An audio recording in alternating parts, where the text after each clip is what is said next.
Bagaimana mungkin sebuah negara yang selama ini kita pandang sebelah mata yang diperkirakan tertinggal berpuluh-puluh tahun bahkan mungkin seabad di belakang mampu membuat seorang raja industri jam tangan Swiss berusia 85 tahun. Terperangah lantas mengatakan Indonesia 100 tahun lebih maju dari Swiss kami. Ini bukan lelucon. Ini adalah kenyataan pahit yang menampar wajah. Semuanya berawal dari pendaratan darurat di Jakarta.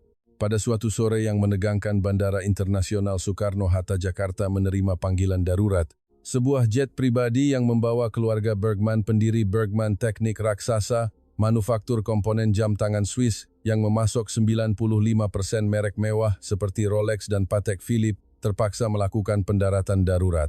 Mereka dalam perjalanan dari Jenewa ke Shanghai untuk negosiasi bisnis penting dengan pemerintah Tiongkok mengenai pembangunan pabrik baru. Saya Budi Santoso, seorang petugas protokol yang telah 20 tahun berurusan dengan para elit dunia, terkejut mendengar berita ini.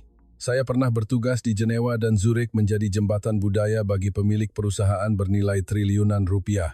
Namun insiden November lalu adalah pengalaman yang paling mengguncang jiwa saya. Ketika pintu pusat bisnis Bandara Soekarno-Hatta terbuka, jantung saya berdebar kencang. Keluarga Bergman yang terbiasa dengan standar kesempurnaan Swiss pasti akan marah dengan penundaan ini. Namun yang terpampang di hadapan saya adalah wajah kagum Hans Bergman, sang pendiri berusia 85 tahun. Pak Budi, katanya dengan antusias, penanganan darurat di bandara ini luar biasa, bahkan lebih baik daripada Bandara Zurich atau Jenewa kami. Ketepatan sistem kontrol lalu lintas udaranya setara dengan operasi pabrik kami. Saya terpana. Tidak disangka seorang tokoh sebesar Hans Bergman akan melontarkan pujian setulus itu dalam situasi seperti ini. Presiden perusahaan Pak Anton, putra keduanya yang berusia 62 tahun, turut mengangguk. Meskipun ini pesawat pribadi, panduan menara pengawas sangat sempurna. Pergantian frekuensi tepat. Saya rasa sistem mereka setara dengan sistem manajemen kualitas perusahaan kami. Dukungan darat juga cepat, tidak ada waktu yang terbuang. Isabella, cucu perempuan berusia 25 tahun yang gemar teknologi, kagum dengan sistem digital Wi-Fi dan layanan digital mereka hebat. Informasi penerbangan diperbarui secara langsung dan respons multibahasa juga sempurna, mungkin lebih maju daripada Bandara Zurich. Maximilian, cucu berusia 23 tahun yang belajar teknik, tertarik dengan infrastruktur. Desain sistem untuk mengoperasikan bandara sebesar ini 24 jam sehari sungguh mengagumkan. Mereka mencapai keseimbangan sempurna antara efisiensi dan keamanan. Rasa bangga yang selama ini membara dalam diri kami sebagai warga Swiss sedikit demi sedikit mulai goyah. Ketika kami menuju ke bagian imigrasi, kejutan lain menanti. Meskipun pendaratan darurat, tidak ada satupun staf yang terlihat panik. Sebaliknya, jalur VIP dibuka seketika dan seorang petugas berbahasa Jerman sudah siap menanti. Dalam 20 tahun saya berurusan dengan berbagai bandara, saya tidak pernah melihat respons secepat dan semanusiawi ini. Petugas imigrasi itu dengan bahasa Inggris yang fasih, mengonfirmasi keadaan dan mempermudah prosedur, mengurangi proses 30 menit menjadi hanya 10 menit. Namun yang paling menyentuh adalah ketika seorang staf secara spontan menawarkan kursi roda kepada Hans Bergman dan menyodorkan segelas teh hangat. Itu adalah kepedulian yang halus, memikirkan usianya yang 85 tahun untuk menghindari berdiri terlalu lama. Hans Bergman yang sehat dan mampu berjalan sendiri terharu dengan kebaikan itu. Saya telah bepergian ke 65 negara, tetapi inilah pertama kalinya saya menerima layanan seperti ini. Kepedulian yang tulus dari warga Indonesia ini adalah sesuatu yang patut kami warga Swiss pelajari. Kata-katanya menggema menusuk sanubari saya. Di ruang pengambilan bagasi, kejutan terus berlanjut. Meskipun mereka banyak orang dan banyak bagasi, semuanya tiba dalam waktu 15 menit diantar oleh staf khusus. Tidak ada kerusakan atau kehilangan. Staf bandara telah memprioritaskan bagasi dari penerbangan darurat itu. Meskipun Swiss terkenal dengan ketelitian dalam penanganan bagasi, respons cepat dan penuh empati dalam situasi darurat seperti ini belum pernah saya saksikan. Dalam perjalanan ke pusat kota Jakarta menggunakan kereta Bandara Soekarno-Hatta, kejutan demi kejutan terus terjadi. Petugas stasiun melihat orang tua dan penumpang dengan banyak bagasi secara alami menuntun kami ke jalur terdekat menuju lift, bahkan membantu mengangkat bagasi. Ketepatan waktu kedatangan kereta juga mengagumkan. Maximilian melihat jam tangannya mengonfirmasi kereta tiba tepat pada waktunya sesuai jadwal. Ketepatan ini membuat keluarga yang bangga dengan merek jam tangan Swiss. Mereka terpaksa mengakui, kami di Swiss sebagai negara jam tangan selalu bangga dengan ketepatan waktu, kata Presiden Anton. Tetapi sistem kereta di Indonesia ini menggabungkan ketepatan dengan kenyamanan yang luar biasa. Kebersihan dan kestabilan kereta turut mengejutkan mereka. Kursi yang nyaman memungkinkan Hans Bergman duduk dengan tenang dan peraturan dilarang makan dan minum di dalam gerbong dipatuhi dengan ketat, lantai bersih berkilau. Ketika kereta mendekati pusat kota Jakarta, pemandangan kota dari jendela membuat seluruh keluarga terpesona. Gedung-gedung pencakar langit yang menjulang megah berselang-seling dengan kehijauan kota menciptakan estetika kota tropis yang unik. Namun yang paling menarik perhatian mereka adalah bagaimana area hijau dan taman-taman diatur secara sistematis di tengah kesibukan kota. Olivia yang belajar arsitektur terkagum-kagum. Integrasi hijau dan bangunan di kota ini sangat menarik seperti sebuah karya seni. Setibanya di stasiun BNI City, insiden kecil pertama terjadi. Olivia, cucu berusia 21 tahun, tiba-tiba merasa pusing dan tidak enak badan akibat penerbangan panjang dan tekanan. Saya segera meminta bantuan dari petugas stasiun terdekat. Yang mengejutkan, petugas itu serta-merta membawa kami ke ruang istirahat yang lengkap dengan air hangat dan peralatan pertolongan pertama dasar. Ruang istirahat itu bersih dan lengkap memungkinkan Olivia beristirahat. Meskipun bukan dokter, petugas itu memiliki pengetahuan pertolongan pertama dasar, membantu mengukur tekanan darah dan menenangkan Olivia dengan lembut. Untungnya tidak ada yang serius. Setelah 30 menit beristirahat, dia pulih sepenuhnya. Insiden ini semakin meningkatkan pandangan keluarga Bergman terhadap Indonesia. Werner mengeluh, di stasiun Swiss sekalipun sulit untuk mendapatkan respons sepenuh perhatian seperti ini. Kami tiba di Mandarin Oriental, Jakarta sekitar jam 9 malam. Arsitektur Eropa yang megah dan sambutan hangat di pintu masuk membuat keluarga itu merasa lega. Proses check-in di counter juga mengagumkan. Meskipun pemesanan penginapan diubah secara tiba-tiba, staf hotel tidak goyah. Mereka memahami situasi darurat dan memberikan dukungan maksimal. Bahkan pihak hubungan tamu proaktif menawarkan bantuan dalam menyusun kembali jadwal pertemuan di Shanghai, dari mengatur panggilan internasional dan menyesuaikan jadwal waktu dengan zona waktu hingga mengatur layanan penerjemahan. Mereka melayani seperti seorang sekretaris pribadi yang teliti. Hans Bergman menerima layanan istimewa. Mempertimbangkan sedikit masalah lututnya, pihak hotel menyediakan suite mewah dengan kamar mandi yang luas dan juga menyesuaikan kekerasan kasur. Perhatian yang halus ini sangat dihargai. Makan malam diputuskan di restoran Tiongkok mewah di dalam hotel.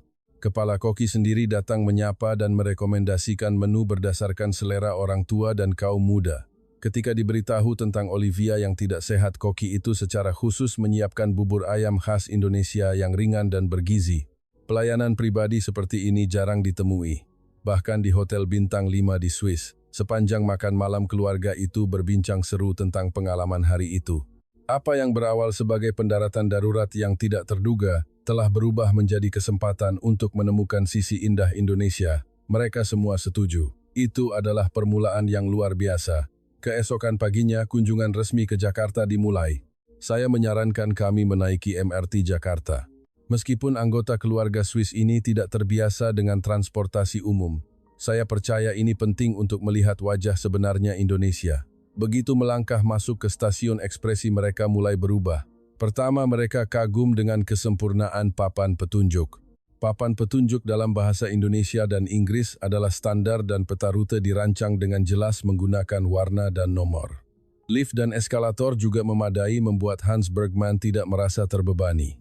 Yang lebih mengejutkan, mereka meskipun pada jam sibuk orang banyak bergerak dengan tenang dan teratur. Di peron semua orang berbaris rapi mengikuti garis yang digambar di lantai. Ketika kereta tiba, mereka mematuhi aturan keluar dahulu, masuk kemudian dengan ketat. Meskipun etika publik di Swiss dianggap baik, saya tidak pernah melihat pergerakan yang sebegitu alami, tenang dan teratur, kata Presiden Anton dengan kagum. Ketenangan ini bukan hasil penegakan hukum yang ketat, tetapi tampaknya telah menjadi bagian dari budaya dan meresap ke dalam jiwa masyarakat. Ada banyak yang bisa dipelajari oleh perusahaan kami. Kebersihan gerbong juga membuat mereka terkejut. Meskipun pada jam sibuk pagi hari dengan banyak penumpang tidak ada selembar sampah pun di lantai, yang paling menyentuh adalah respons penumpang ketika seorang ibu mendorong kereta bayi masuk di stasiun berikutnya. Beberapa orang termasuk anak muda yang duduk di kursi prioritas berwarna biru gelap secara alami bangkit dan memberikan tempat duduk serta memberi ruang untuk kereta bayi itu. Tidak ada yang menyuruh, tetapi semua orang membantu. Seolah-olah itu adalah hal yang lumrah. Seluruh keluarga Bergman sangat terharu. Setibanya di stasiun MRT Bundaran Hi, kami keluar ke kawasan Sudirman. Skywalk yang menghubungkan pusat perbelanjaan dan jalur pejalan kaki yang luas membuat semua terpukau. Ini adalah pembangunan kota yang tidak kalah dengan Bahnhofstrasse di Zurich, bahkan dengan sentuhan modern yang lebih kentara. Jalur pejalan kaki rata dan luas dirancang untuk kenyamanan kursi roda dan kereta bayi. Butik pertama yang kami kunjungi kualitas pelayanannya luar biasa. Ketika menyadari kami adalah wisatawan asing, seorang pramuniaga berbahasa Inggris yang fasih segera melayani kami. Bukan sekadar menjual produk, mereka memberikan nasihat yang ramah, seperti teman lama, dari analisis jenis kulit hingga pemilihan produk yang sesuai. Isabella dan Olivia terkejut dengan tingkat layanan yang ramah ini. Bahkan di pusat perbelanjaan mewah di Jenewa pun, kami tidak pernah mendapat nasihat yang sebegitu bersemangat dan terperinci, puji Isabella. Makan siang diputuskan di sebuah restoran masakan Nusantara mewah yang terletak di dalam rumah pusaka lama warisan rasa. Keindahan arsitektur klasiknya yang diharmonikan dengan layanan modern membuat semua kagum. Manajer restoran sendiri datang menyambut, menjelaskan setiap hidangan dengan terperinci dari bahan organik lokal yang digunakan, latar belakang sejarah, metode masakan hingga nilai nutrisi. Rasanya seperti menghadiri kuliah tentang budaya makanan Indonesia. Hans Bergman yang sangat peka tersentuh dengan rasa yang halus dan tatanan hidangan yang cantik. Ini bukan sekadar makanan, ini adalah sebuah karya seni. Meskipun metode masakannya sangat berbeda dengan masakan Swiss, tingkat kesempurnaannya sungguh mengagumkan. Setelah makan siang, ketika berjalan-jalan di sekitar kawasan Sudirman, sebuah keadaan darurat tiba-tiba terjadi. Isabella, cucu perempuan berusia 25 tahun, tiba-tiba mengeluh sakit perut yang hebat dan pingsan di pinggir jalan. Rasa sakitnya begitu luar biasa sehingga dia tidak bisa berdiri. Mengingat kemungkinan usus buntu akut, situasinya sangat mendesak. Saya segera menelepon 112, yang mengejutkan ambulans tiba di lokasi hanya dalam waktu 3 menit setelah panggilan. Di tengah kesibukan pusat kota seperti Sudirman, kecepatan respons ini sungguh tidak terduga. Yang pertama membuat saya terkejut adalah profesionalisme petugas paramedis EMT. Begitu tiba di lokasi, mereka segera menilai kondisi pasien dan memulai perawatan darurat yang sesuai. Mereka mengukur tekanan darah dan suhu tubuh, memeriksa bagian yang sakit dengan tangkas, sambil tidak lupa menenangkan Isabella. Lebih menyentuh lagi adalah salah seorang paramedis menjelaskan situasi kepada keluarga dengan bahasa Inggris yang fasih, menerangkan istilah medis dengan cara yang mudah dipahami sekaligus mengurangi kekhawatiran keluarga. Peralatan di dalam ambulans juga canggih. Ia dapat memantau pasien secara terus-menerus selama perjalanan, dan dilengkapi dengan semua peralatan darurat yang diperlukan. Pada saat yang sama, mereka juga menghubungi rumah sakit untuk memastikan semua persiapan sudah siap begitu tiba. Setibanya di Rumah Sakit Pusat Jakarta RSPJ, kejutan terus berlanjut. Meskipun unit gawat darurat sangat sibuk, sistem triase berfungsi dengan efisien. Isabella diberi prioritas dan dibawa ke ruang pemeriksaan. Prosedur di konter juga sangat cepat. Sistem informasi medis Indonesia sangat maju. Pendaftaran selesai hanya dengan paspor dan informasi dasar. Dokter yang bertanggung jawab adalah seorang ahli bedah gastroenterologi yang pernah melanjutkan studi di Amerika Serikat dan Jerman. Oleh karena itu, beliau dapat menjelaskan istilah medis dalam bahasa Jerman. Ini membuat keluarga Bergman sangat terkejut karena Jerman adalah salah satu bahasa resmi Swiss. Kecepatan pemeriksaan juga menakjubkan. Dari tes darah, tes urin hingga CT scan perut, semua pemeriksaan selesai dalam waktu 2 jam. Di Swiss, janji temu untuk CT scan perut saja memerlukan waktu seminggu, tetapi di sini bisa dilakukan seketika di unit gawat darurat. Hasil pemeriksaan menunjukkan peradangan usus ringan yang bisa pulih sepenuhnya dengan perawatan antibiotik. Namun dokter menyarankan agar Isabella menginap di rumah sakit untuk tujuan observasi. Ruang rawat inapnya juga nyaman dan mengejutkan. Kamar pribadi itu bersih dan rapi, dilengkapi dengan peralatan medis terkini, namun turut menawarkan kenyamanan seperti kamar hotel. Bahkan sofa bed disediakan untuk anggota keluarga yang menemani. Perawatan oleh perawat juga sangat baik. Mereka memberikan perhatian yang penuh kasih sayang, sesuai dengan usia dan kondisi pasien. Dalam situasi pembatasan diet, mereka juga secara khusus menyediakan hidangan sampingan bubur lembut khas Indonesia yang mudah dicerna. Yang paling mengejutkan adalah biaya medis, termasuk transportasi ambulans, berbagai pemeriksaan rawat inap semalam di rumah sakit, dan obat resep, semuanya berjumlah sekitar 1/5 dari biaya medis di Swiss. Bahkan sebagai warga negara asing, mereka tidak dikenakan biaya tambahan yang tidak masuk akal. Presiden Anton berkata dengan kagum, efisiensi sistem medis dan kepedulian terhadap pasien ini telah melampaui tingkat manajemen kualitas perusahaan kami. Mempertimbangkan nilai dan kualitasnya, Swiss terlalu banyak yang harus dipelajari dari Indonesia. Keesokan harinya Isabella pulih sepenuhnya dan diizinkan pulang dari rumah sakit. Setelah mengucapkan terima kasih yang tulus kepada staf rumah sakit, mereka memutuskan untuk memanfaatkan sisa waktu sebagai turis dan merasakan pengalaman Indonesia. Pertama, mereka mengunjungi Monumen Nasional Monas. Sungguh menakjubkan bagaimana sebuah arsitektur yang megah dan kawasan hijau yang luas ada di tengah kota. Yang lebih mengejutkan adalah kawasan budaya yang begitu berharga ini dibuka untuk umum secara gratis.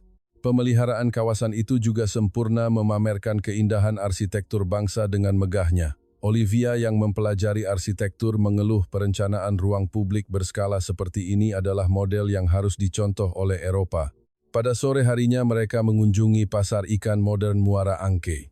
Keindahan makanan laut segar yang melimpah ruah dan lingkungan pasar yang bersih dan modern membuat mereka terpukau.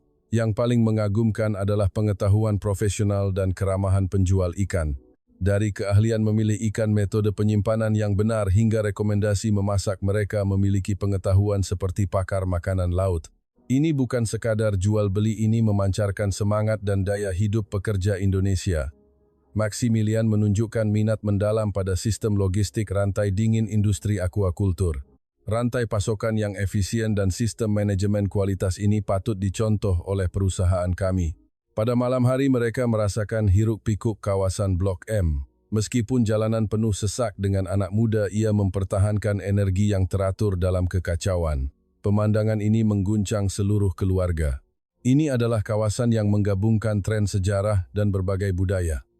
Mereka merasakan estetika sosiologis dalam daya hidup yang mampu menampung jumlah manusia dan keragaman budaya yang begitu besar. Pada hari ketiga, mereka berencana untuk merasakan budaya tradisional Indonesia. Mereka mulai dengan mengunjungi Vihara Dharma Bhakti dan berjalan-jalan di sekitar kawasan Petak 9 yang bersejarah. Vihara berusia hampir 300 tahun itu berdiri harmonis dengan kota modern. Para jemaat yang tulus membaca doa menyentuh hati semua.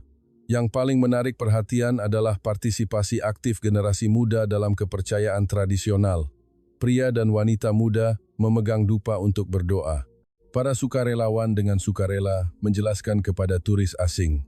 Dan para pengrajin terampil dengan teliti merawat monumen lama. Tradisi dan modernitas internasional dan lokal semuanya hidup berdampingan secara alami. Makan siang dinikmati di sebuah restoran seafood bergaya Tionghoa Indonesia kuno. Keseruan melihat koki memasak dengan api besar di dapur terbuka dan keterampilan memasak yang mengoptimalkan kesegaran bahan sangat menyentuh. Hans Bergman tampaknya sangat terkesan. Keterampilan dan fokus koki ini membuat saya merasakan semangat artisan yang setara dengan pengrajin jam tangan perusahaan kami. Indonesia mungkin masih menyimpan semangat yang sedang kami lupakan. Pada sore hari mereka menikmati pertunjukan kesenian tradisional di Gedung Kesenian Jakarta. Meskipun tidak memahami bahasanya, melalui gerak-gerik dan ekspresi para aktor serta keindahan pementasan, mereka dapat merasakan kedalaman seni tradisional Asia. Sebastian yang muda pun menonton dengan penuh perhatian dan merasakan kekuatan seni yang melampaui bahasa. Mampu mewarisi budaya tradisional yang begitu halus dan inovatif ke zaman modern, sungguh mengagumkan, katanya. Pada hari keempat, negosiasi bisnis di Tiongkok dijadwal ulang dan ditunda sehari. Ini memungkinkan mereka tinggal sehari lagi di Indonesia. Seluruh keluarga gembira merencanakan kunjungan tambahan. Pada pagi hari mereka mengunjungi salah satu gedung pencakar langit di Segitiga Emas Jakarta.